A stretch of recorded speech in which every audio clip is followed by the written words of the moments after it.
It's a new year, setting new goals for ourselves, finding new hobbies for ourselves. I personally have a lot of new creative goals, like this, my little attempt at cinematic video. Today, I'm just talking about some of my new goals that I have for this new year.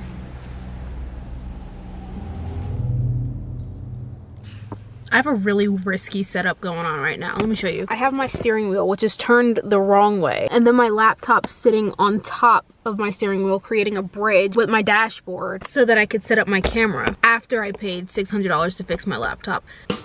I don't learn. Welcome to the new year. I had a pretty decent ending to my 2023. Like, sometimes when you're moving into the new year, it could be a little bit daunting. It could be a little bit, like, you know, scary. But honestly, my end of 2023 was not too bad. I finished some classes. I had some successful grades with class. I felt productive, like I was doing a lot of stuff. I traveled. I brought in the new year in a different state. And I feel like if I was home, I'd feel like an immense amount of pressure to, like, get started, but I felt like I eased into this year kind of well, which hopefully means that this will be a good year. I don't know if that's how it works. I have a lot of creative goals this year. For one, I want to grow this channel. I'm so happy I grew it to 6,000 subscribers so far. I've been posting probably for about a year and a half. 6,000, I was like, okay, we're doing something, we're making some progress. So thanks to my subscribers for subscribing, thank you. If you like my art, again, thank you. If you like my content, again, thank you. Another goal that I have this year is to take on a lot of other different creative hobbies. Not a lot, because I don't want to get overwhelmed, but I do want to try different things when it comes to being creative. For one, photography. I really do like taking photos, and I realized this actually when I was on my trip, when I was bringing in the new year. I took a trip to Washington, D.C. I told myself, Kirsten, you're going to record for YouTube, but then you're also going to take a lot of photos. When I looked back at the videos that I took, I didn't really like them because they weren't in the right setting, but the pictures that I took, they were great. I made sure that I was getting as many photos as possible, and I'm a little shy when it comes to photographing in public,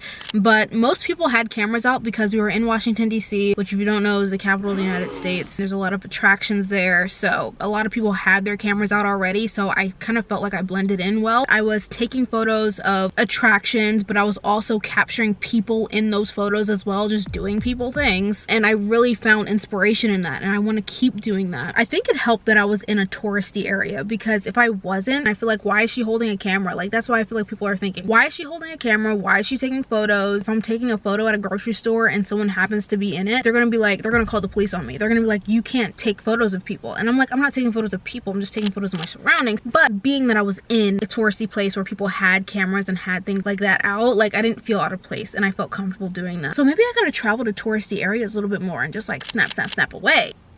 What's worse, a diet soda or a regular soda? So people be like, oh, diet's worse, but then I think like a regular soda is, you know. Anyway, I also want to get over my fear of just taking photos when I feel inspiration. I want to just, you know, pull out my camera if I feel like I see something that's inspiring and could contribute to a good painting, and not be scared to do so. I just want to take the photo. I also want to start working on video camera angles. I want a new camera this year. I love my Canon G7X Mark II. It's come in handy, but I'm ready to upgrade. I want to go to Sony. I want a Sony camera.